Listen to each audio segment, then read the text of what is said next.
श्रीमान् वेङ्कटनाथार्य कवितार्कियकेसरी वेदान्ताचार्यवर्यो मे सन्निधत्तां सदा हृदि गुरुभ्यः तद्गुरुभ्यस्य नमो वाकमदीमहे ऋणीमहे च तत्राढ्यौ दम्पती जगदाम्पति ज्ञानानन्दमयं देवं निर्मलस्फटिकाकृतिम् आधारं सर्वविद्यानाम् हयग्रीवमुपास्महे वेदान्तगुरुमुखार्जितवागीशपदारविन्दमधुपालिं श्रीब्रह्मतन्त्रकलिजिन्मणिमालां वन्दिशीयसुमहार्गाम् उपवीतिनवुध्वपुण्ड्रवन्तं त्रिजगत्पुण्यफलं त्रिदण्डहस्तं शरणागतसात्तवाहमीडे शिखया शेखरिणं पतिं சுவாமி தேசிகன் மங்களாசாசனம் பண்ண யதிராஜ சப்தத்தி பார்த்துட்டு வந்திருக்கோம். அதுல போன வாரம் ஸ்ரீ பாஷ்யக்காரருடைய பெருமை, சாட்சாத் உச்சசேனருடைய அவதாரம் அப்படின்னு பார்த்தோம். அதே போல அவருடைய கிரந்த பெருமைகளையும் பார்த்தோம். இப்போ ஸ்ரீ பாஷ்யக்காரருடைய சிஷ்யர்கள், அந்த சம்பிரதாயத்துல வழிவந்தவர்கள் அப்படின்னா இன்னி வரைக்கும் இப்போ லக்ஷ்மிநாத சமாரம்பம் அப்படின்னு சொல்றோம். முன்னாடி இருந்த பூர்வாச்சாரியர்கள்லாம் ஸ்ரீ பாஷ்யக்காரருடைய திருமுடி, அதுக்கப்புறம் பிறகு வந்த இன்றைய பரியந்தம் ஆச்சாரியர்கள்லாம் திருவடி சம்பந்தம் பெற்றவா. அப்படி ஸ்ரீ பாஷ்யக்காரருக்கு அப்புறம் இந்த திருவடி சம்பந்தம் பெற்றவாளுடைய பெரியோர்கள் ஆச்சாரியர்களுடைய பெருமை அப்படின்னு இந்த ஸ்லோகத்துல சொல்றேன். 34வது ஸ்லோகத்துல இருந்து இன்னைக்கு ஆரம்பம். திதிம் அவதீரயந்த்யதி மனோரத சித்திமதீம் யதிபதி சம்பிரதாய நிரபாய தனோபசிதாஹ மதுகர மௌளிதக்னமததத் துரதந்தி கடா கரட கடா ஹவாஹி கணசீகர ஸ்ரீபரிதாம் அப்படின்னு எப்ப ஒருத்தன் ஸ்ரீ வைஷ்ணவன் அப்படின்னு ஸ்ரீ பாஷ்யக்காரருடைய திருவடி சம்பந்தத்தை பெற்றாரோ, அதுக்கப்புறம் அவளுக்கு எந்த ஒரு லௌகீக விஷயத்திலையும் தனத்திலையும் எப்பேற்பட்ட இந்த ஆச்சரியமா இந்த லௌகீக விஷயத்துல ஆசை போய் ஸ்ரீ பகவத் பாஷ்யக்காரரும் சாட்சாத் பெருமாளுடைய கைங்கரியம் பண்ணணும் அப்படின்றதுலயே ஆசை வந்துடும் அப்படின்னு எப்பேற்பட்ட தனத்தையும் ஒரு திருணமாக, ஒரு புல்லாக தான் மதிப்பா அப்படின்றது இங்க சொல்றேன். ஆழ்வார்கள் மங்களாசாசனம் பண்ணது அப்படியேதான் ஸ்ரீ பாஷ்யக்காரர் இருந்தும் காமிச்சேர் யதிராஜர். அதுக்கப்புறம் வந்தவர்களும் அதே போல அந்த அந்த மனோபாவத்தை புரிஞ்சுட்டு ஒரு ஜீவாத்மா எப்படி இருக்கணுமோ அப்படி கைங்கரியங்கள் பண்ணிட்டு இருக்கா அப்படின்னு. திதி மவதீரயந்தியா, திதி அப்படின்னு அவளுடைய அந்த ஸ்டேட்டஸ் அப்படின்னு சொல்றல, பெரிய ராஜா, நான் எப்பேற்பட்டவன் அப்படின்றதெல்லாம் அந்த எண்ணமே இருக்காது. நான் எப்பேற்பட்ட மகாஜானி, அந்த தன்னுடைய ஸ்டேட்டஸ் எதுவும் பார்க்காமல், அதெல்லாம் ஒரு பொருட்படுத்தாமல், அந்த தனத்திலையும் அதுல வர லாபத்திலையும் அதெல்லாம் பார்க்காமல் மனோரத சித்திமதீம் அப்படின்னு நித்தியமான ஒரு விஷயத்திலேயே, எது அழியக்கூடிய வஸ்து மேல ஆசைப்படாம இது எப்பொழுதும் இருக்கும் அப்படின்னு பார்த்தா பகவத் கைங்கரியம் பகவானுக்கே அர்ப்பணம் அப்படின்றது தான். அதுதான் இகத்திலையும் நமக்கு கைங்கரியமாக பெருமாளுடைய கைங்கரியம் கிடைக்கிறது இங்க அச்சாரூபமாக. அதே வைகுண்டத்திலையும் அங்க போனாலும் யார் ஒருத்தன் சரணாகதி பண்ணியோ பக்தியோக மார்க்கத்துல வைகுண்டத்தை போனாலும் அங்கேயும் பிரம்மானந்தத்தை அனுபவிச்சு பகவத் கைங்கரியத்துக்காகவே இருக்கார் அப்படின்றதுனால எப்பொழுதுமே அந்த நித்தியமான நிதி என்னவோ அதை தேட தோணும். அதுக்கு பண்ணக்கூடிய அந்த விஷயங்கள், அந்த தத்துவங்கள் அதை புரிஞ்சுட்டு இருக்கணும் அப்படின்னு அதையே கேட்டு கேட்டு பெரியோர்களிடம் அனுபவிச்சுட்டு இருப்பா அப்படின்னு. யதிபதி சம்பிரதாய நிரபாய தனோபசிதாக அப்படின்னு யதிபதியான ராமானுஜருடைய சம்பிரதாயத்தை இருக்கிறவர்கள், அதை அனுசந்தித்து வரவர்கள், அவளுக்கு எந்த அபாயமும் இந்த லோகத்துல இருக்க தனத்தினால எந்த பயமும் கிடையாது. அது போச்சே அப்படின்றத பத்தி கவலையும் படமாட்டார்கள். ஆனா தனோபசிதாக அவளுக்கு உண்மையான தனம் எது அப்படின்னா பாஷ்யக்காரருடைய ஸ்ரீசுக்திகளே. அந்த ஸ்ரீசுக்திகளிலிருந்து அந்த ஸ்ரீசுக்திகளை மூலமாக வச்சுட்டு இருக்க பல ஆச்சாரியர்கள் பண்ண ஸ்ரீசுக்தி அத்தனையுமே இங்க சேர்த்து அப்படி அந்த ஸ்ரீசுக்திகளே கத்தின்னு இருக்காள். மதுகர மௌளி தக்ன மததத் துரதந்தி கடா அப்படின்னு அந்த காலத்துல பெரிய பணக்காரர்கள் ராஜாக்கள் எப்படி இருப்பான்னா கம்பீரமான யானையை வச்சுட்டு இருப்பான். அந்த யானை மேல ஏறி போறதே அவளுக்கு ஒரு பெருமை. அததான் அதுதான் தனத்துக்கு இவன். ஏன்னா ஒரு யானையை வச்சுட்டு இருக்கான்னா அதுக்கு ஆகாரம் போடுறதே எவ்வளவு பாத்துக்கோங்க. அப்படி ஒருத்தன் இருக்கும். அதுவும்னா நம்ம ஊர் யானை இல்ல, கேரளால எல்லாம் யானை இருக்கும். அது அவ்வளவு பெருசா, பக்கத்திலேயே நம்ம போக முடியாது. அந்த பாகன் இல்லைன்னா அவன் சொல்லுவான் அந்த பக்கம் கூட தூரேந்து நிக்கணும். நம்ம கிட்ட போனாலே அதுக்கு மதம் பிடிக்கிற மாதிரி இருக்கும். அப்பேற்பட்ட கம்பீரமான யானைகள் வளர்த்து அது மேல ஒருத்தன் போறான், அதை வளர்க்குறான்னா அதுக்கு ஆகாரம் போடுறதுக்கு அவன்கிட்ட எவ்வளவு தனம் இருக்கும். அப்படின்னா தன்கிட்ட எவ்வளவு தனம் இருக்கும். ஆனா அந்த மாதிரி ஒரு விஷயத்துல அவ ஆசைப்பட மாட்டா அப்படிங்கிறது. அந்த யானைக்கு இங்க சொல்லச்ச மதுகர மௌலி தக்ன, இந்த யானைக்கு மதம் பிடிச்சா, அதுல இருந்து ஒரு மதம் பிடிச்சா அந்த தலையில இருந்து அதுக்கு ஒரு தண்ணி ஒண்ணு வரும். அந்த வாசனை எப்படி இருக்கும்னா, அந்த தேன் கூடு, அந்த தேனீ எல்லாம் இருக்கு இல்லையா, அது வந்து அந்த யானையை சூழ்ந்துக்குமா. அந்த வாசனை அதுகளுக்கு ரொம்ப பிடிக்கும். அப்பேற்பட்ட, அப்படின்னா இங்க என்ன சொல்ல வரேன்னா, அந்த மாதிரி மதம் பிடிச்ச கம்பீரமான யானையை வச்சுட்டு அது மேல போறதுல ஆசைப்படுறது எல்லாம் இவாளுக்கு இல்ல அப்படின்னும். அந்த இது இல்லாம பெருமாள் அனுகிரகத்தையே பெற்று அந்த ஸ்ரீசுக்திகளிலேயே இருப்பா அப்படி. இந்த ஆச்சரியமான விஷயத்தை சுவாமி குலசேகர ஆழ்வார் மங்களாசாசனம் பண்ற திருவேங்கடமுடியான் இடத்துல, திருவேங்கடமுடியான் இடத்துல பண்றது. அதுவும் அவரே ஒரு ராஜா, நம்ம பாத்துக்கலாம். ஒரு சாதாரணப்பட்டவர், இப்ப நம்மள மாதிரி ஒருத்தர் எனக்கு ஒன்றும் பெரிய ராஜ்யம் வேண்டாம்பா, பெருமாளுடைய கைங்கரியம் போடணும்னா இப்ப எனக்கு யாரு ராஜ்யத்தை கொடுக்க போறா? அதனால யாரும் இப்ப ராஜ்யமே வேண்டாம், சாதாரணப்பட்டவன் ராஜ்யம் வேண்டான்னு சொல்லிடலாம்.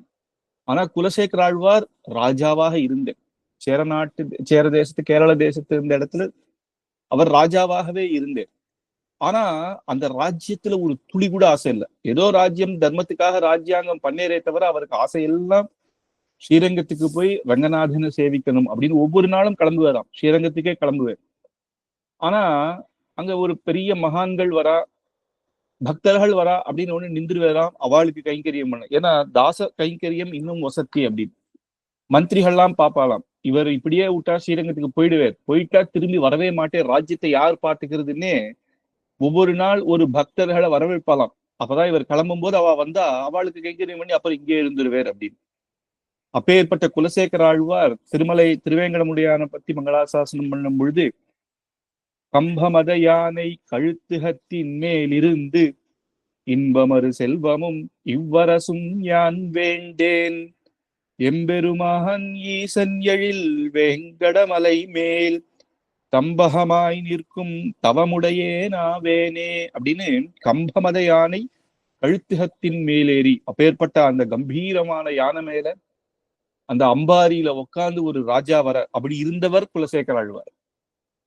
அப்படி இன்பமறு செல்வமும், அப்பேற்பட்ட செல்வமும் இவ் அரசும், இந்த அரசும் இந்த ராஜ்யமும் இந்த பதவியும் யான் வேண்டேன், எனக்கு வேண்டாம். என்ன வேண்டும்னா எம்பெருமான் ஈசன் எழில் வேங்கட மலை மேல், அப்பேற்பட்ட திருவேங்கடமுடியான் இருக்கக்கூடிய அந்த திருமலையில ஒரு தம்பகமாய் நிற்கும் ஒரு மரமாகமாவது நான் இருக்க மாட்டேனா அப்படிங்கிற. அந்த பாசுரங்கள் ஆச்சரியமான 10 பாசுரங்கள், அனுபவிக்க வேண்டிய பாசுரங்கள். அது தயாசதகம் வரும்பொழுதே நம்ம ஓரளவுக்கு அனுபவிச்சிருக்கோம். அப்படின்னு திருமலையில ஒண்ணுன்னா சொல்லிட்டு வர. அப்ப வந்து ஒரு பக்கமா இருக்கேன், ஒரு மீனாய் ஆவேனே அப்படின்னு. ஆனா மீன் கூட தண்ணி இல்லைன்னா இருக்காது. அப்ப என்னன்னா ஒரு மரமா இருக்கேன், அப்புறம் மரம் கூட இடிச்சு தள்ளி போட்டுருவாளாம் ஒரு காலத்துல. இப்ப நெறியாய் ஆவேனேங்கிற, ஒரு படிக்கட்டா ஆயிடுறேன்னு அப்படின்ட்டு படியை கூட மாத்திருவாளாம் கொஞ்ச நாள்ல. அப்போ அந்த காலத்திலேயே ஆழ்வார் வந்து இந்த கலியுகம் எப்படி மாறும் அப்படின்றதுனால, ஆஹா அங்க ஏன் படியா இருப்பேன்னா பக்தர்கள் எல்லாம் நடந்து போவா அப்படின்னு. ஒரு கம்பமா இருக்கேனே அப்படிங்கிறது. கம்பமா எதுக்குன்னா அங்க பக்தர்கள் வந்து சாஞ்சிப்பா. பெருமாள் என்னைக்கோ ஒரு நாள் அந்த மண்டபத்துக்கு எழுவேன். அப்படி பெருமாள் பக்திக்கும் அந்த பக்தர்கள் என்னவானா இருக்குமே அப்படின்னு ஒரு கம்பம். இன்னொன்னு சொல்ல போனா பெரியோர்கள் அனுபவம், ஒரு யானை வந்து அந்த கம்பத்துல சுரிஞ்சுண்டுதுதான். பெருமாளுக்கு கைங்கரியம் பண்ற யானைக்கு சொரியத்துக்காகவாது நான் இருக்கேனே அப்படின்னு, அப்பயாவது நம்ம அந்த கம்பமாக ஆகணும் அப்படின்னு குலசேகர ஆழ்வார் பாடுறேன். அதுக்கப்புறம் குலசேகர படியாவே ஆவேனே, படியாயிருந்து பவளவாய் காண்பேனே. அந்த படின்னா அப்ப பக்தர்கள், அர்ச்சகர சுவாமிகள், அப்புறம் ஜீயர்கள் அவெல்லாம் தாண்டி போவா இல்லையா. அப்ப பரம பாகவதோத்தமர்கள் அந்த தாண்டி போச்சு அவளுடைய பாத தூளி தன் சிரசில படும். அப்படின்னு என்னன்னா தனக்கு ராஜாவாக இருந்து தனக்கு அப்பேற்பட்ட கிரீட்டம் கூட வேண்டாம், அந்த பாத தூளி போரும் அப்படின்னு நினைக்கிறார் அந்த ஆழ்வார். அப்படிதான் ஆழ்வார்களுடைய பூர்த்தியா அவளுடைய இதை எடுத்துதான் ஸ்ரீ பாஷ்யக்காரர். அப்பேற்பட்ட பாஷ்யக்காரருடைய சிஷ்யர்கள் அந்த பாஷ்யக்காரருடைய கிரந்தத்தை படைச்சவர்கள் எப்படி இருப்பா? அப்ப அவளுக்கு மட்டும் இந்த ராஜ்யத்துல ஆசை வந்துருமா என்ன? அதனால சுவாமி தேசிகன் அதையே இங்க எடுத்து அதை பத்தி எல்லாம் இல்ல, அந்த அந்த பாஷ்யக்காரருடைய ஸ்ரீசுக்திகள்லயே லயிச்சு அந்த கைங்கரியத்தை பண்ணணும்னு எதிர்பார்ப்பா, வேற எந்த தனத்தையும் எதிர்பார்க்க மாட்டா அப்படின்னு இந்த இடத்துல மங்களாசாசனம் பண்றேன். 35வது பாசுரம். நிரபதிரங்க விருத்தி ரசிகானபிதாண்டவயன் நிகம விமர்ச கேளி ரசிகை நிபிருதைர் விதிருதஹாம் குணபரிணத்த சூக்தி திருடகோண விகட்டனயா ரடதி திசா முகேஷு யதிராஜயச பட்டாஹ அப்படின்னு ஸ்ரீ பாஷ்யக்காரர் ஆச்சரியமா இங்க எடுத்து சொல்றார். பாஷ்யக்காரர் ஹாசேத்து ஹிமாச்சலம் போயிருக்கார். அப்படியே நடந்தே போயிருக்கார். ஹிமாச்சலத்துலதான் ஸ்ரீ பாஷ்யத்தை முதல்ல சரஸ்வதி பீட்டத்துல இருந்து அந்த இடத்திலேயே அவர் கொடுத்து அங்க எல்லார்கிட்டையும் வாதம் பண்ணி சரஸ்வதியினாலேயே அங்கீகரிக்கப்பட்ட அப்பேற்பட்ட பாஷ்யம். ஆனா அவர் அந்த இடத்துல சரஸ்வதி தேவி அனுகிரகத்தினால ஸ்ரீ பாஷ்யக்காரர் அப்படின்ற விருதும் பெற்று ஸ்ரீ பாஷ்யம் அப்படின்னு அந்த பாஷ்யத்துக்கு அந்த பேரும் சரஸ்வதி தேவி கொடுத்த உடனே, ஆனா அவர் எங்க இந்த சம்பிரதாயத்தை இதை திருப்பி தொடங்கி சிஷ்யர்களுக்கு காலக்ஷேபத்தை ஆரம்பிக்கிறார் அப்படின்னா ஸ்ரீரங்கத்துலதான். திருப்பி ஸ்ரீரங்கத்துக்கு ரங்கநாதனுடைய சன்னதியில இருந்தே ஆரம்பிக்கிறேன். ரங்கநாதன் தானே முதல் அர்ச்சாரூபமாக இருந்த பெருமாள். அது இல்லாம ஆழ்வார்கள் எல்லாருமே அனுபவிச்ச ரங்கநாதர். எல்லா ஆழ்வாரும் மங்களாசாசனம் பண்ணியிருக்கா. மதுரை கவிகள் கூட நம்ம வச்சுக்கலாம். ஏன்னா நம்ம ஆழ்வார் இருக்கும்போது அவர் கேட்டு இருந்ததுனால நம்ம ஆழ்வார் எங்கெங்கெல்லாம் மங்களாசாசனம் பண்ணாரோ அங்க மதுரை கவிகளும் இருந்தார் அப்படின்னு ஆயிடுது. எல்லா ஆழ்வார்களும் மங்களாசாசனம் பண்ண பெருமாள். அப்போ அவர்தான் ஸ்ரீரங்க ஸ்ரீ அப்படின்னாலே ஸ்ரீ வைஷ்ணவ ஸ்ரீ அங்கதான் கொட்டி கிடக்கிறது. எல்லா ஆழ்வார்களும் அங்க அனுபவிச்சவா. ஆச்சாரியர்கள் எடுத்தாலும் நாதமுனிகள் பிரபந்தம் முதல்ல பெற்ற உடனே ஸ்ரீரங்கத்துலதான் போய் சமர்ப்பிக்கிறேன். அங்கதான் பாட்டாக அரையர் சேவன் உருவாக்கிறதே ஸ்ரீமன் நாதமுனிகள் தான். ஆள வந்தார், அங்கேயே இருந்து இந்த சம்பிரதாயத்தை நடத்திட்டு போறார். அப்படி ஸ்ரீ பாஷ்யக்காரர் அப்புறம் சுவாமி தேசிகனும் அங்க இருந்து அத்தியனோத்சவம் நின்று போனதெல்லாம் திருப்பி நடத்தி வச்சிருக்கேன். இன்றைய பரியந்தம் ஆச்சாரியர்களுக்கு ஒரு முக்கியமான திருநட்சத்திரம் கொண்டாடணும் அப்படின்னாலும் ஸ்ரீரங்கத்தை தான் தேர்ந்தெடுக்கிறார். இப்படி ஆச்சரியம். அதுவும் இன்னும் போனா ஆச்சாரியர்கள் வைகுண்டவாசி ஆகும்பொழுது அங்க ஸ்ரீரங்கத்திலேயே இருந்து அப்படிதான் ஆசைப்படுறா எல்லாருமே. பேர்பட்ட இதுல அங்கதான் பாஷ்யக்கார் முதல்ல ஆரம்பிக்கிறேன். அதனால என்னன்னா அவர் ஒவ்வொரு ஸ்ரீ சுக்திகளும் எடுத்து நம் பகவத் விஷயத்தை சொல்லும் பொழுது அந்த சிஷ்யர்களுக்கெல்லாம் சந்தோஷமா அத ஒரு ஒரு ஒரு உதாரணமாக சுவாமி தேசிகன் வர்ணிக்கிறேன். ஒரு நாடகம் போடச்ச எப்படி அந்த ரசிகர்கள் அனுபவிப்பாளோ அப்படி இருக்கான் அந்த நாடகம் போடுறது. அந்த அந்த ஸ்ரீரங்கத்துல அரங்கேற்றம். நிருபதி ரங்க விருத்தி ரசிகா, அப்படி பக்தர்கள் எல்லாம் ரசிக்கிறார் அந்த ரங்கநாதன் திருவடியிலிருந்து. ஸ்ரீ பாஷ்யக்காரருடைய அப்பேற்பட்ட நமக்குன்னு ஒண்ணு என்ன கிடைக்க போறது இல்லை, பாஷ்யக்காரருடைய ஸ்ரீ சுக்திகளை ரசிக்கிறார். நபி தாண்டவன்னு நாட்டியம் ஆடுறா. அந்த என்னன்னா சில யுத்தத்துக்கெல்லாம் போகும்பொழுது ஒரு கர்ஜனை ஜெயகோஷம் போடுவான். பெரிய பெரிய பேரி தாளம்லாம் இருக்கும், பெரிய ட்ரம் இருக்கும், அதுல இருந்து தாளம் போடுவா. அந்த மாதிரி இருக்கான். அது எப்படின்னா நிகம விமர்ச கேலி ரசிகைஹி. நிகம அப்படின்னா வேதம். அந்த வேதத்தினுடைய உபனிஷத்துக்கள்ல ஸ்ரீ பாஷ்யக்காரர் எடுத்து அவர் சொல்லக்கூடிய ஒவ்வொரு விமர்சனா அந்த டிஸ்கஷன் ஒவ்வொன்றும் எப்படி இதர மதத்துல சொல்றா அதை ஏன் நம்ம எடுத்துக்க கூடாதுன்னு அவர் வைக்கிற ஒவ்வொரு வாதமும் ஒவ்வொரு பதமும் அவ்வளவு ஆச்சரியமா ரசிகர்கள் கொண்டாடும்படியாக இருக்கு. இந்த சித்தாந்தத்தை அப்படியே கையில பிடிச்சிட்டு இருக்க மாதிரி நிபிருத்தைர் விதிர்த்தகா அப்படின்னு இந்த சித்தாந்தத்தை ஸ்தாபனம் பண்ற மாதிரி இருக்கு. குணபரிணத்து சூக்தி திருடகோண விகட்டனயா அப்படின்னு அது எப்படி இருக்குன்ற அந்த பெரிய ஒரு ட்ரம். அந்த ட்ரம்ல பார்த்தான்னு வச்சுக்கோங்களேன், அந்த நூலால இந்த எல்லா பக்கமும் கட்டி இருப்பா. அது அந்த நூல் அந்த டைட்டு பண்ணா அந்த சப்தம் அப்படி கேட்கும். அந்த ஒவ்வொரு நூலுமே பகவத் குணமா. அப்ப ஒவ்வொரு பகவத் குணம் அந்த ட்ரம்ல இருக்கு. அதை தட்டுறதுக்கு நமக்கு 2 கோல் ஒண்ணு வேணும் இல்லையா? அந்த கோல் தான் ஸ்ரீ பாஷ்யக்காரருடைய ஸ்ரீ சுக்திகள். அந்த ஸ்ரீ சுக்திகள் அந்த பகவானுடைய குணமான கயரால கற்றப்பட்ட அவனுடைய அந்த பெரிய அந்த ட்ரம்ல அதை வச்சு சிஷ்யர்கள் அந்த பாஷ்யக்காரர் அப்படி அந்த துவனி அடிக்கும் பொழுது எப்படின்னா ரட்டித திசாமுகேஷு, எல்லா திக்கிலையும் அந்த விஜயத்வனி ஸ்ரீ பாஷ்யக்காரர் அந்த ஜெயகோஷங்களோட ஸ்ரீ பகவானுக்கு அவர் அந்த குணத்தை காட்டக்கூடிய ஜெயகோஷமாக இந்த உலகம் மொத்தம் பரப்பி எதிராஜ யசப்பட்டஹா அப்படின்னு அவருடைய யசஸ், அவருடைய பெருமை இந்த உலகமெல்லாம் தெரியும்படியாக இருக்கு அப்படின்னு ஆச்சரியமா எடுத்து காட்டுறார் அந்த நாடக அரங்கம்.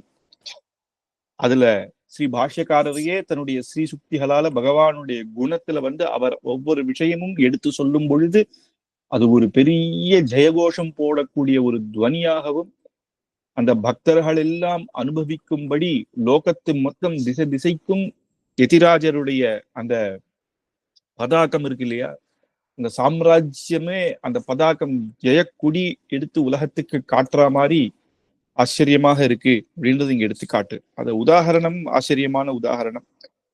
அப்படித்தான் இந்த சாஸ்திர விரோதம் இதுல என்னன்னா முக்கியம் என்ன அப்படின்னு பார்க்கணும். இது அடுத்த ஸ்லோகத்திலையும் விஸ்தாரமாகவே சொல்ல போறேன். பேதம் அபேதம் நிர்குண சகுண ஸ்ருதி எல்லாத்துக்கும் எல்லா ஸ்ருதியும் வேதத்துல பலவிதமான ஸ்ருதிகள் இருக்கு. பேதத்தை சொல்லக்கூடிய ஸ்ருதி அபேதம் அடுத்த ஸ்லோகத்துல அதை நம்ம விஸ்தாரமா பார்க்கலாம். ஆனா அது அத்தனையும் எந்த இடத்தையும் ஒண்ணு விட்டுட்டு ஒண்ணு விடாதபடியும் எல்லாத்தையும் அன்வயிச்சு அத ஸ்ரீ பாஷ்யக்காரர் சொல்லக்கூடிய அந்த ஸ்ரீ சுக்திகள் அது ஒரு அந்த அந்த பெரிய சங்கநாதம் கிருஷ்ணன் எடுத்து மகாபாரத யுத்தம் பண்ணும் பொழுது சங்கநாதம் எப்படி இருந்தது அப்படின்னு பகவத்கீதை ஆரம்பத்திலேயே வரும். அந்த சங்கநாதம் கிருஷ்ணன் பண்ண சங்கநாதம் எப்படி இருந்ததுன்னா கௌரவர்களுக்கெல்லாம் மார்புல அப்படியே ஹார்ட் அட்டாக் வந்தது அப்படிங்கிற, மார்புகள் அப்படியே பிளந்ததாம். அப்போ ஒரு நிமிஷம் கலங்கிட்டானாம் துரியோதனனே. துரியோதனுடைய தம்பியானவர்கள் கேட்கிறா, கிருஷ்ணன் தான் யுத்தம் பண்ண போறது இல்ல, சங்குதான சக்கரத்தையா கொண்டு வந்தான், அதுக்கு ஏன் பயப்படுற அண்ணா அப்படின்னு கேட்கும்போது துரியோதனன் சொன்னானா, அதுதான்ப்பா பயமா இருக்கு, அவன் சக்கரத்தை கொண்டு வந்தா கூட யுத்தத்துல ஆயுதத்தை கொண்டு வந்தா கூட சமாளிச்சிடலாம், இவன் சங்கநாதம் இப்ப என்ன பண்ண போறானே தெரியலையே, அவன் ஆயுதத்தை எடுத்துட்டு வந்தா இந்த பக்கம் அந்த பக்கம் ஓடலாம், இப்ப அவனோட பிளான் என்னன்னு எங்களுக்கு தெரியலையே அப்படின்னு இன்னும் அதிகமாக பயப்படுறா. அப்பேற்பட்ட சங்கநாதம். அதே சங்கநாதம் பாண்டவர்களுக்கு எப்படி இருந்ததுன்னா சந்தோஷத்தை கொடுத்தது, ஜெயத்தை அன்னைக்கே நமக்கு ஜெயம் உறுதி அப்படின்னு கண்ணனே நமக்கு சகுனம் அந்த நல்ல சகுனத்தை கொடுத்தார் அப்படின்னு இருக்கு. ஏன்னா ஒரு துவனி ஒவ்வொருத்தருக்கும் ஒவ்வொரு மாதிரி இருக்கு. அதே சங்கநாதம் தான். அப்படின்னா என்னன்னா பக்தர்களுக்கு சந்தோஷம். நரசிம்மனுடைய கர்ஜனைன்னு பார்த்தா குழந்தைகள் தான் சந்தோஷமா நரசிம்மர் தான் எந்த பெருமாள் பிடிக்கிறோம் நரசிம்மர்னு சொல்றான். ஆனா அவர் சரபசாட்டஹாசோத்பட்டே அப்படின்னு அசுராளுக்கு ஒரு பயங்கரமாக இருக்கு. அதுதான் சிம்மம் தான் பயங்கரம் அல்லன் அப்படின்னு சொல்றோம். அதே மாதிரிதான் ராமாவதாரத்துல சிவதனுஷ பங்கம் பண்ணும் பொழுது அப்படியே துவனி வந்துதான். அந்த துவனி ராவணனுக்கு கேட்டுதான். அந்த ராவணனுக்கு என்னன்னா ஏதோ பூகம்பம் ஏதாவது வந்துடுதா அப்படின்னு நினைச்சாலும் அதே துவனி ரிஷிகளுக்கெல்லாம் எப்படி இருந்ததுன்னா ராவண வதத்துக்கு பெருமாள் இப்பயே அந்த அந்த இதை போட்டு ஜெயத்தை ஸ்டார்ட் பண்ணிட்டேர் அப்படி இருந்துதான். அப்ப சீதைக்கும் ஜனகருக்கும் எப்படி இருந்தது அப்படின்னா கல்யாணம் கெட்டி மேளம் கொட்டினா மாதிரி இருக்கான். ஏன்னா அவளுக்கு அந்த மாதிரி ஒரே துவனியே அத்தனை பேருக்கு விதவிதமாக இருக்கு இல்லையா, அப்படி பகவான் அந்த பக்தர்களுக்கு ஏத்த மாதிரி பண்றாரு. அப்படி ஸ்ரீ பாஷ்யக்காரருடைய இந்த ஜெயகோஷம் எப்படி இருக்குன்னா ஆசிரித்தர்களான ஸ்ரீ பாஷ்யக்கார சம்பிரதாயத்துல வந்தவர்களுக்கு, ஸ்ரீ வைஷ்ணவர்களுக்கு, பகவானுடைய கல்யாண குணங்களை புரிந்தவர்களுக்கு, இவர்களுக்கு அது ஜெயகோஷமாக இருக்கு. அதே இதர மதத்தினுடைய வந்ததும் அவைதிகமான வேதத்துக்கு விருத்தமான மதங்களுக்கெல்லாம் பயங்கரமாக இருந்துதான். அங்கிருந்து ஓடி போயிட்டாலாம் அவ, ஐயோ இதுக்கு மேல யுத்தம் பண்ண முடியாது அப்படின்ற அளவுக்கு அந்த துவனி இருந்தது அப்படின்னு இதர மதங்களுக்கு ஒரு துஷ்சப்னமாக இருந்தது அப்படின்றது இங்க எடுத்து சொல்றேன். அது அடுத்த ஸ்லோகம் 36வது ஸ்லோகம். இதம் பிரதம சம்பவத் குமதி ஜாலகூலம் கஷாஹ மிருஷாமத விஷானல ஜ்வலித ஜீவ ஜீவாதவஹ சரண்யம் மிருதமக்ஷரம் யதி புரந்தரஸ்யோக்தயஹ சிரந்தன சரஸ்வதி சிகுரபந்த சைரந்திரிகாஹ அப்படின்னு ஏற்கனவே ஒரு ஸ்லோகத்துல நம்ம பார்த்திருக்கோம். சைரந்திரிகாஹா அப்படின்னா சைரந்திரிகான்னா மகா ராணிகளுக்கு தலவாரி பின்றவா, அலங்காரம் பண்ற தோழிகள். அவ எவ்வளவு ஆச்சரியமா அலங்காரம் பண்ணுவா அப்படின்னா அந்த ராஜாவுக்கு பிடிச்சிருக்கும். அதுக்கு தகுந்த மாதிரி தலையெல்லாம் பின்னி அது மேல அழகழகாக முத்துக்கள்லாம் வச்சு ஆச்சரியமான புஷ்பங்கள் வச்சு அவ எப்படி அலங்காரம் பண்ணுவான். இங்க இருக்கிற ராஜா யார் அப்படின்னா சுவாமி தேசிகன் சொல்லக்கூடிய ராஜா யாருன்னா சாட்சாத் பகவான். அப்ப ராணி யார் அப்படின்னா சரஸ்வதி அப்படின்னு ஸ்ருதி, வேத மாதா. வேதத்துக்கு சரஸ்வதி அப்படின்ற ஒரு நாமம் உண்டு. அப்பேற்பட்ட வேதமாதா ஆன மகாராணிக்கு இதர மதங்கள் என்ன பண்ணா அப்படின்னா சில நம்ம ஏற்கனவே பார்த்தோம் அபேத ஸ்ருதி பேத ஸ்ருதி அப்படின்னு அதுல ஒவ்வொன்னு எடுத்துக்கிறா, மத்ததை விட்டுடுறா. தலவாரி பின்னணும்னா தனித்தனியா அந்த 5 அங்கங்களை தனியா பிரிச்சு 3ஆ பிரிச்சுக்கிறா. அந்தந்த இடத்துல சிக்கு இல்லாத அழகாக முடி போடணும். ஒன்னுத்தையும் சமன்வயப்படுத்தி முடி போடணும். அவ என்ன பண்றா, சிலதை விட்டுடுறா, சில இடத்துல சிக்கு வர வச்சுட்டா, வேதத்துக்கே தப்பான அர்த்தங்களை சொல்லிட்டான். ஆனா அதெல்லாம் சிக்குகளை எடுத்து எந்தெந்த இடத்துல விரோதங்கள் வருதோ, வேதத்துக்குமே அவ சொன்ன அர்த்தங்கள் எல்லாம் விருத்தம் எங்க இருக்கோ அதை சரிப்படுத்தி சமன்வயப்படுத்தி அழகாக பின்னி அலங்காரமாக ஸ்ருதி மாதாவை கொண்டு வந்து ராஜா முன்னாடி நிறுத்துறது யார் அப்படின்னா தைரந்திரிகாவான ஸ்ரீ பாஷ்யக்காரர் அப்படின்னு. அதான் இதம் பிரதம சம்பவத் குமதிஜால கூலங்கஷாக அப்படின்னு இந்த மாயாவாதிகள் முதல்ல ஒரு எடுத்துக்கலாம். அவைதிக மதமான பௌத்த மதம், சாருவாக்க மதம், ஜெயின மதம். சாருவாக்க மதம் அவ பெருமாளே இல்லைன்றவா, பௌத்த மதம் ஜெயின மதம்லாம் வேதமே பொய் அப்படின்னு சொல்லக்கூடியவா, அவளை விட்டுடலாம். அவ மொத்தமாவே ஸ்ரீ பாஷ்யக்காரர் அவளை தள்ளிட்டார். இப்ப வைதிகமான மதங்கள் அப்படின்னு பார்க்கும்போது துவைத்தம், அத்வைத்தம், விசிஷ்டாத்வைத்தம். இவ வேதத்தை ஒத்துண்டு சொன்னவா, அவ வேதத்தையே ஒத்துக்கல. அவளை அடிச்சது ரொம்ப சுலபமா தள்ளிட்டார். எப்படின்னா சரி, ரகசியத்திரிய சாரத்துல சுவாமி தேசிகன் என்ன சொல்றதுன்னா, இவர் மதம் பிடிச்ச யானையா. அந்த யானை ஒரு தோட்டத்துக்குள்ள வருது, அங்க நிறைய வாழை மரம் இருந்ததுன்னா இவாள் வாழை மரம், ஏன்னா அவ்வளவு சக்தி இல்லை. தென்னை மரமா இருந்தா கூட சக்தி. இவாளுடைய இந்த அவைதிக மதங்களுக்கெல்லாம் ஒரு இதுவே கிடையாது. ஆனா அந்த யானை எப்படி சின்ன பின்னமாக்கிடுமோ அப்படி ஆக்கிட்டாராம் பாஷ்யக்காரர். வைதிக மதம்னு எடுத்துட்டா இப்போ அத்வைத்த மதம். இங்கதான் நம்ம தெரிஞ்சுக்க வேண்டியது, ஒவ்வொரு ஸ்ருதியிலையும் 5 விதமான ஸ்ருதிகள் இருக்கு. வேதத்தை 5 விதமா பிரிக்கிறா. வேதாந்தத்தை, வேதத்தினுடைய வேதாந்தம் அதான் இங்க சொல்றேன். தலை பின்றதுன்னு என்ன, தலையானது வேதத்துக்கு தலை வேதாந்தம். அந்த வேதாந்தத்துலதான் பகவத் விஷய பெருமாளை பத்தி பரபிரம்மத்தை பத்தி சொல்லப்பட்டிருக்கு. அதனால அந்த இடத்துலதான் தலையில சிக்கு வர்ற. இது நிர்குண பிரம்மம் அப்படின்னு சொல்றான். நிர்குண பிரம்மா அப்படின்ற சில வேத மந்திரங்களுக்கு பகவானுக்கு குணம் இல்லை, குணமே கிடையாது. அவருக்கு தயா அப்படின்ற குணம் இதெல்லாம் கிடையாது, அவர் ஒண்ணும் இல்லை அப்படின்னு அத்வைத்த மதம் சொல்லிட்டா. அப்ப வேதத்துல நிர்குணம் சொல்லி இருக்கு இல்லையா, அது கரெக்ட் தானே. அப்புறம் சகுண ஸ்ருதிகள் இருக்கு. சகுணம்னா பகவான் குணத்தோட இருக்கக்கூடியவர், தயை, வீரியம், அப்பேற்பட்ட ஆச்சரியமான பல கல்யாண குணத்தோட இருக்கு அப்படியும் வேதம் சொல்றது. வேதம் எப்பயுமே மறைச்சுதான் சொல்லணும். அப்போ அத்வைதம் என்ன பண்றா, அபேத சுருத்தியை மட்டும் எடுத்துட்டு பேத சுருத்தியை விட்டுறா. இது நமக்கு கஷ்டமா இருக்குப்பா, இது நம்மளோட சித்தாந்தத்தை இதை வச்சு ஸ்தாபனம் பண்ண முடியலன்னு. ஆனா வேதத்துல எந்த சுருத்தியுமே நம்ம விட முடியாது. நான் பாதிதான் எடுத்துப்பேன், பாதி நான் விட்டுருவேன் அப்படின்னு சொல்ல முடியாது. அப்ப ஸ்ரீ பாஷ்யக்காரர் என்ன பண்றாருன்னா, அபேத சுருத்திக்கு அப்ப ஒரு அர்த்தம் சொல்லணும்னா அது அவர் எடுத்துக்காட்டு. வேதம் அங்க அபேத சுருத்தி, நிர்குணம் அபேதம் இல்ல, நிர்குண சுருத்தி அப்படின்னு சொல்றதுக்கு காரணம், பகவானுக்கு குணமே இல்லைன்னு அர்த்தம் கிடையாது. பகவானுக்கு தோஷமான குணம் எதுவுமே இல்லை. தோஷமான குணம் அவன்கிட்ட கெட்ட குணமே எதுவும் கிடையாது. அப்படின்னு ஒண்ணு அவனுக்கு கிடையவே கிடையாது அப்படின்னு வேதத்துல எங்கெல்லாம் நிர்குணத்தை சொல்லியிருக்கோ அங்க தோஷமான குணங்கள் எதுவும் கிடையாது அப்படின்னு சுவாமி வியாக்கியானம் பண்ணி அப்ப சகுண ஸ்ருதியும் நிர்குண ஸ்ருதியும் சமன்வயப்படுத்துறாரு. அப்புறம் பேதம் இருக்கு. அபேதம்னா பெருமாளுக்கும் நமக்கும் பேதம் கிடையாது, அபேதம் கிடையாது. அவ என்ன சொல்றா, ஆத்மா ஒன்னே ஒண்ணுதான், பரமாத்மா தான். நமக்கு அஜ்ஞானத்தினால மாயையினால இங்க அப்படி தோன்றதே தவிர, அப்பேற்பட்ட ஞானம் வந்துடுச்சுன்னா நம்மளும் பகவானுடைய ஆத்மால போய் சேர்ந்துரும், ஒரே ஆத்மா தான் அப்படின்றது அத்வைத்த மதம். அபேத சுருதி இருக்கு.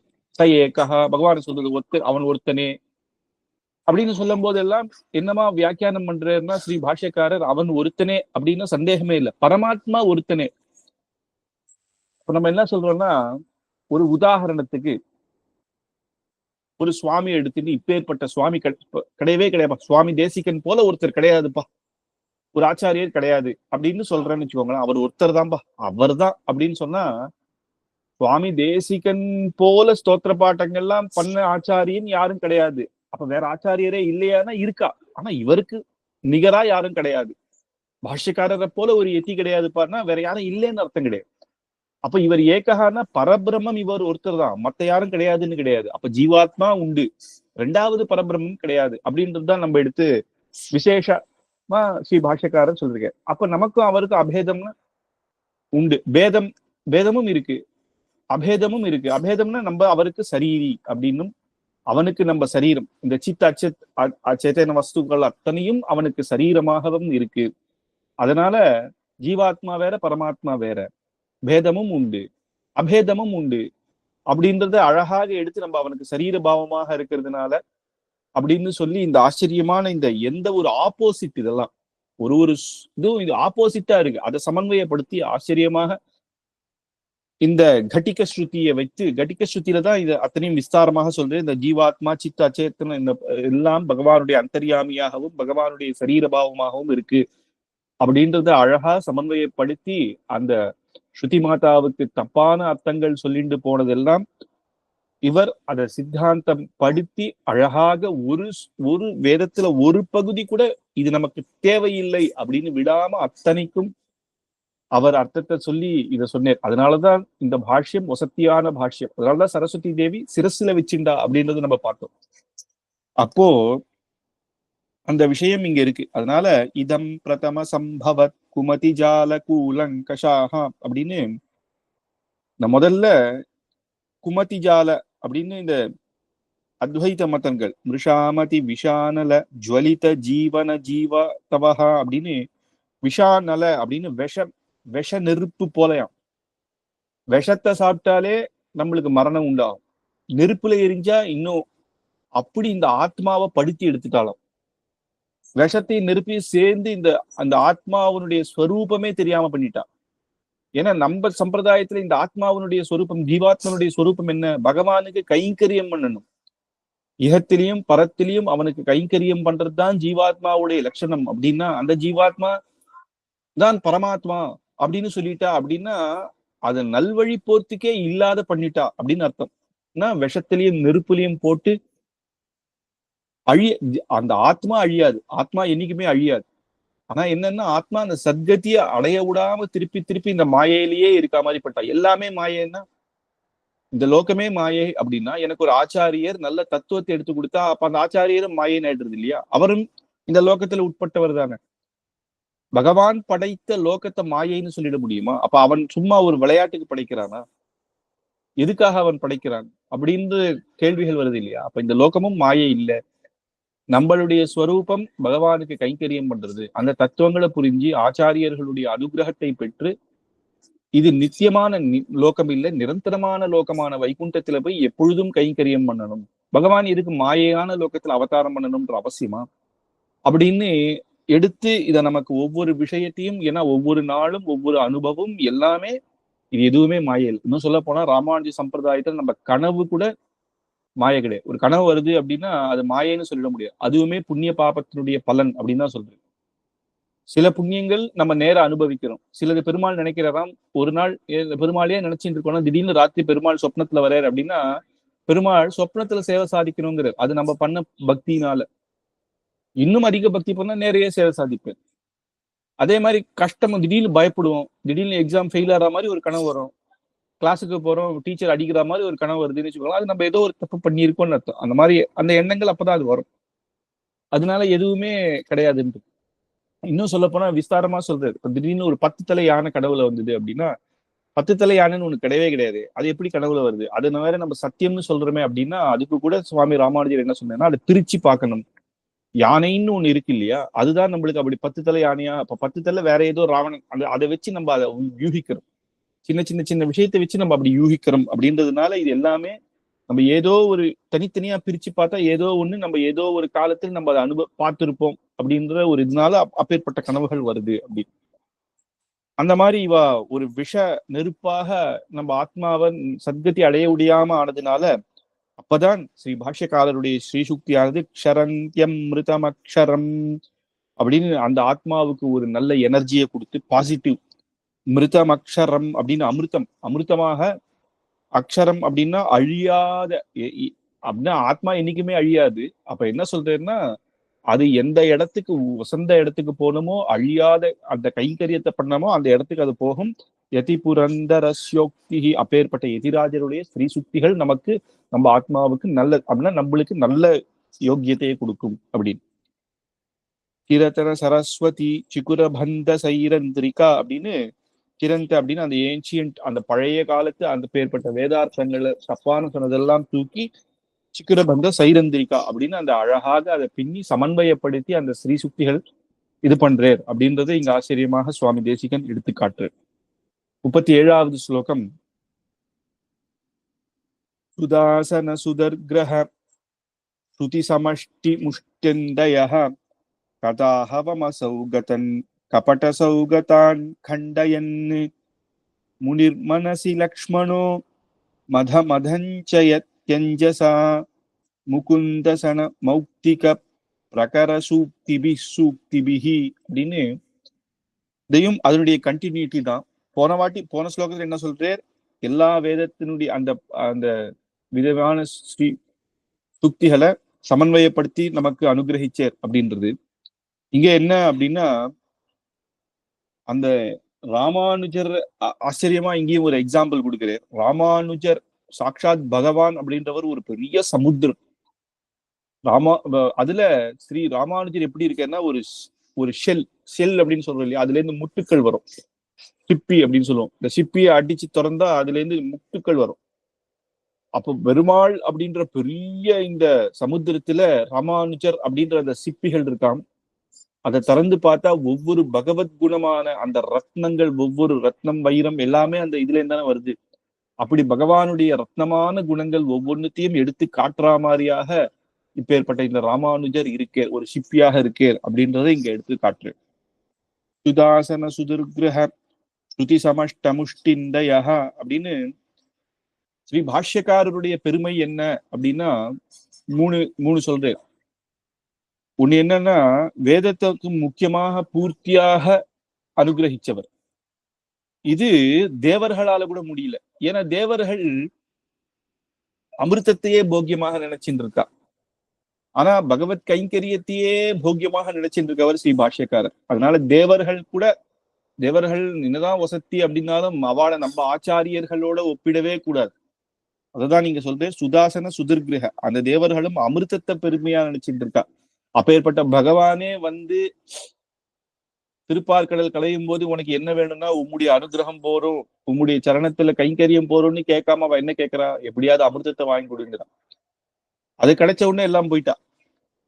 ஆனா அப்படி கிடையாது ஸ்ரீ பாஷ்யக்காரரும் அவருடைய ஸ்ரீ சுக்திகளை படித்தவர்களும் அப்படி கிடையாது. இன்னொன்னு என்னன்னா, அத்வைத வாதம் கண்டனம் பண்றவர்களை இவரே அதை கூப்பிட்டு வாதம் பண்ணி ஜெயிக்கக்கூடிய வல்லவர்.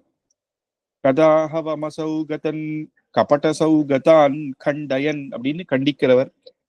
கபட்ட சௌகதா, இப்படி ஏற்பட்ட இத்தர மதங்கள், வேதத்துக்கு புறம்பான அர்த்தங்கள் சொல்றவர்கள், வேதத்தை ஒத்துக்காதவர்கள், இது ஆச்சரியமாக வாதம் பண்ணி அந்த நம் மதத்தை ஸ்தாபிக்கக்கூடிய வல்லவர். தேவர்களையும் ஒப்பிட முடியாது, இவாளையும் நம்ம பாஷிக்காரருக்கு ஒப்பிட முடியாது. எப்பேற்பட்டவர்னா முனிர்மனசி லக்ஷ்மணோ அப்படின்னு அப்பேற்பட்ட அப்பேற்பட்ட லக்ஷ்மணோ அப்படின்னு அப்பேற்பட்ட ராமானுஜர், முகுந்த குண அப்பேற்பட்ட முகுந்தன், மோட்சத்தை தரக்கூடிய, அதனாலதான பகவானுக்கு முகுந்தன் அப்படின்ற திருநாமம். அப்பேற்பட்ட முகுந்தனுடைய கீர்த்திகளை ஒரு முத்து போல் மௌக்திக பிரகர சூக்திபிகி, அவருடைய ஷெல் அப்படின்ற அந்த ஷெல் ஒயிஸ்டர் அப்படின்றோம் இல்லையா, அது வந்து இவருடைய ஸ்ரீ சுக்திகளாம். அந்த ஸ்ரீ சுக்திகளை பகவானுடைய ஸ்ரீ சுக்தி ராமானுஜரை படிக்க அது உள்ளர்த்தம் என்னன்னா, முத்துக்களான பகவானுடைய குணங்கள் வரும். ஸ்ரீ வைகுண்ட லோகத்துல போய் பகவானை அனுபவிக்கிறதுக்கு முன்னாடி அந்த அனுபவத்தை இந்த இடத்திலேயே நமக்கு தரக்கூடியதாக இருக்கு அப்பேற்பட்ட ஸ்ரீ சுக்திகள் அப்படின்னு. அதுக்கு வைகுண்ட கத்தியமே நமக்கு போறோம். நம்ம பார்த்திருக்கோம் இல்லையா, அந்த வைகுண்டத்தை வர்ணனை நிஜமாலே அந்த வைகுண்டத்துக்கு போனா கூட என்ன அப்படி இருக்குமா அப்படின்னா, அந்த வர்ணனையை நமக்கு இங்க கொடுக்குறேன். பெருமாள் அன்னைக்கு எப்படி இருக்கும், அந்த ஜீவாத்மா அங்க போய் சரணாகதி பண்ணி அங்க அடைஞ்சவா அவ எப்படி அனுபவிச்சிருப்பா, அந்த மண்டபங்கள் எப்படி இருக்கும், அங்க இருக்கிற குளங்கள்லாம் எப்படி இருக்கும், அங்க இருக்கிற பெருமாள் எப்படி அனுகிரகம் பண்ணுவார், அந்த அந்த சேஷ பீட்டம் எப்படி இருக்கும் அப்படின்னு அங்க எப்பேற்பட்ட இதெல்லாம் நமக்கு வர்ணிச்சு காமிச்சிருக்காரு. அப்படி அது மட்டும் இல்லாங்க, அதுலயும் பகவானுடைய குணங்கள் சொல்றாரு. அந்த கத்தியத்திலே பார்த்தா எவ்வளவு குணங்கள் எடுத்து காட்டுறாரு. அதுக்கப்புறம் அவர் கடைசியில சொல்றாரு, குணகணாதி அதெல்லாம் கணம்பா, ஒவ்வொன்றுத்தையும் சொல்ல முடியுமா அப்படின்ட்டு. அந்த மாதிரி அந்தந்த ஒவ்வொரு ஸ்ரீ சுக்திகளும் ஒரு ஒரு சிற்பியாக துறக்க துறக்க பகவானுடைய குணமாக மௌக்திகம் முகுந்தனுடைய அப்பேற்பட்ட பெருமாளுடைய குணங்கள் வெளிவருது அப்படின்றது இங்க ஆச்சரியமா இந்த ஸ்லோகத்துல சொல்றேன். மேற்கொண்டு ஸ்லோகங்கள் நம்ம அடுத்த வாரம் பார்க்கலாம். அதுக்கு முன்னாடி இன்னைக்கு ஆச்சரியமான நாள். யதிராஜ சப்ததி நம்ம பார்க்கும் பொழுது பாஷ்யக்கார் அப்படின்னாலே சுவாமி தேசிகன் ஆரம்பிச்சதே எங்க இருந்து பார்த்தா லட்சுமிநாத சமாரம்பாம்னு ஆரம்பிச்சார். அங்க இருக்கிற ஒவ்வொரு ஆச்சாரியர்களும் சொல்லிட்டு வந்து ராமானுஜரை பத்தி சொல்றாரு. அப்போ அது மட்டும் இல்ல, யதிராஜன் அதுக்கு அப்புறம் அவருடைய சிஷ்யர்களும் யதிராஜ வைபவம் அப்படின்னு எடுத்திருந்தாலும் ஸ்ரீ ராமானுஜ வைபவம் எடுத்திருந்தாலும் லட்சுமிநாத சமாரம்பம்ல இருந்தா நம்ம ஆரம்பிப்போம். யாராவது எடுத்துக்கோ, பாஷக்காருடைய சரித்திரம் அப்படின்னு அவ முதல்ல இருந்து சொல்ல ஆரம்பிச்சேன்னா நாத்தமுனிகள் ஆள வந்தார் எல்லாத்தையும் சொல்லி பாஷ்யக்காரர் சொல்லி அவருடைய சிஷ்யர்கள் எப்படி இருந்தா பெரிய நம்பிகள் அப்படி சொல்லிதானே. அப்போ இது நமக்கு ஒரு பெரிய ஆப்பர்ச்சுனிட்டி. இன்னைக்கு என்னன்னா தை புனர்பூசம். இன்னைக்கு எம்பார்னுடைய திருநட்சத்திரம். சுவாமி ஸ்ரீ பாஷ்யக்காரருடைய பூர்வாசிரமத்துல தம்பி கசின் எம்பார் கோவிந்த பட்டர் அப்படின்ற திருநாமம். சாக்ஷாத் சுவாமி திருமலை நம்பிகளுக்கு 2 தங்கை, பூமி தேவி ஸ்ரீதேவி அப்படின்னு. பூமி தேவிக்கும் கேசவ சோமயாஜிக்கும் பிறந்தவர் ஸ்ரீ ராமானுஜர். இன்னொரு தங்கையான ஸ்ரீதேவிக்கும் கமலநயன பட்டருக்கும் பிறந்தவர் இப்பேற்பட்ட கோவிந்தர். அவர் கோவிந்தர்னு திருநாமம் பிற்காலத்துல எம்பார் ஆனார். அண்ணாவும் தம்பியும் சேர்ந்தேதான் இருந்தா. குழந்தையிலே கசின்ஸா இருந்தாலும் அண்ணா தம்பியாக இருந்து யாதவ பிரகாசர் கிட்ட ஒன்னாவே படிச்சா. அப்பேற்பட்ட எம்பார்னுடைய திருநட்சத்திரம் இன்னைக்கு. அந்த எம்பார் என்ன பண்ணார் அப்படின்னா அவர் ராமானுஜரோடயே இருந்தார். யாதவ பிரகாசருக்கு ஒரு காலத்துல அவருக்கே பொறாமை வந்துட்டு ராமானுஜர் சொல்லக்கூடிய பதில்கள்லாம் பார்த்து அவர் கேட்கக்கூடிய கேள்விகள்லாம் பார்த்து யாதவ பிரகாசருடைய சில அர்த்தங்களையே தப்புன்னு சொன்னதுனால இவாளை எப்படியாவது காசிக்கு கூட்டு போய் விட்டுட்டு வந்துடலான்னே நினைச்சார். இன்னும் சொல்ல போனா கொலை பண்ணிடலான்னே இருக்கு. காசிக்கு கூட்டும் போச்சு எம்பார் தான் பாஷ்யக்கார்கிட்ட இந்த மாதிரி நான் கேட்டேன், அவ பேசுறத நீர் இங்க இருந்து போயிடும் அப்படின்னு அண்ணாவை காப்பாத்தாரு. அப்புறம்தான் ராமானுஜர் இருட்டுல போனோம்னு சாட்சாத் தேப்பெருமாள் வந்து ஒரு வேடுவனாக வந்து ரட்சிச்சு திருப்பியும் காஞ்சிபுரத்துக்கு கூட்டுண்டு வந்தேர் அப்படின்றது ஸ்ரீ பாஷ்யக்காரருடைய வைபவம். எம்பார் என்ன ஆனார் அப்படின்னா அந்த காசியில தீர்த்தாமாடின்னு இருக்கும் போதே அவர் அர்க்கியம் விடும்போது அவர் கையில ஒரு சிவலிங்கம் வந்துட்டான். யாதவ பிரகாஷ் என்ன சொல்லிட்டேன்னா இவா 2 பேரையும் சேர விடக்கூடாதுன்னு உன் கையில சிவர் லிங்கம் வந்திருக்கிறாரு, நீ அவருக்கு கைங்கரியம் பண்ணு அப்படின்னு சிவபெருமானுக்கு கைங்கரியம் பண்ணுன்னு உள்ளம் குளிந்த நாயனார் அப்படின்னு அவருக்கு பேரும் வச்சு காளஹாஸ்திரிக்கு அனுப்பிச்சிட்டு. ஸ்ரீ பாஷ்யக்காரருக்கு ரொம்ப கஷ்டம். இப்படி நம்ம தம்பி இப்படி நம்ம சம்பிரதாயத்துல இருந்தவர் வழி தவறி போயிட்டாரே அப்படின்னு நிறைய வாட்டி அவ சிஷ்யாலெல்லாம் அனுப்பிச்சு பார்த்தேர், முடியல. அப்பதான் சாட்சாத் திருமலை நம்பிகள் திருமலைக்கு வரும் பொழுது அவர்கிட்ட சொன்னேன், இந்த மாதிரி தம்பியை எப்படியாவது நம் சம்பிரதாயத்துக்கு கொண்டு வரணுமே அப்படின்னு. உடனே திருமலை நம்பிகளும் 2-3 வாட்டி போனேர், நடக்கல. பார்த்தேன் சிஷ்யர்களோட போய் நான் காலக்ஷேபம் சொல்ல போறேன், திருவாய்மொழி காலக்ஷேபம் சொல்ல போறேன்னு அங்க ஸ்ரீ காளஹாஸ்திரியில இருந்தார். இவர் வந்து புஷ்பத்தை தொடுத்து சிவலிங்கம் அங்க பெருமாளுக்கு பண்ணலாம் அப்படின்னு சிவபெருமானுக்கு பூஜை பண்ணலாம்னு எம்பார் அப்படி போகிற சமயத்துல அப்ப இந்த பாசுரத்தை சொல்றாராம், திருவாய்மொழி பாசுரம். தேவும் எப்பொருளும் படைக்க பூவில் நான்முகனை படைத்த தேவன் எம்பெருமானுக்கல்லால் பூவும் பூசனையும் தகுமே. இந்த லோகத்தையே படைத்த சாட்சாத் பெருமாள் பூவில் நான்முகனை படைத்த அப்படின்னு அவருடைய திருநாபியில பிரம்மாதான் மேற்கொண்டு அத்தனை சிருஷ்டியும் பண்ணு. இந்த சிருஷ்டியெல்லாம் பண்ணது பிரம்மா. அந்த பிரம்மாவையே சிருஷ்டிச்சவர் பகவான். அவனுக்கு இல்லாத வேற ஒருத்தருக்கு இந்த பூவும் பூசனையும் இந்த அர்ச்சனையும் அந்த புஷ்பமும் தகுமா அப்படிங்கும் பொழுதே அவர் எம்பார் கண்ணில் ஜலம் வந்திருக்காம். கோவிந்தர் தகாது அப்படின்னு வந்து திருப்பியும் திருமலை நம்பிகளுடைய திருவடியிலேயே விழுந்து சேவிச்சு அவர்கிட்ட கொஞ்ச நாள் காலக்ஷேபம் பண்ணி திருப்பியும் ஸ்ரீ பாஷ்யக்காரர்கிட்ட வந்து அங்க கைங்கரியம் பண்ணி அதுக்கப்புறம் சன்னியாசாசிரமத்தை ஸ்வீகரிச்சு எம்பார் அப்படின்னு ஆனேர்.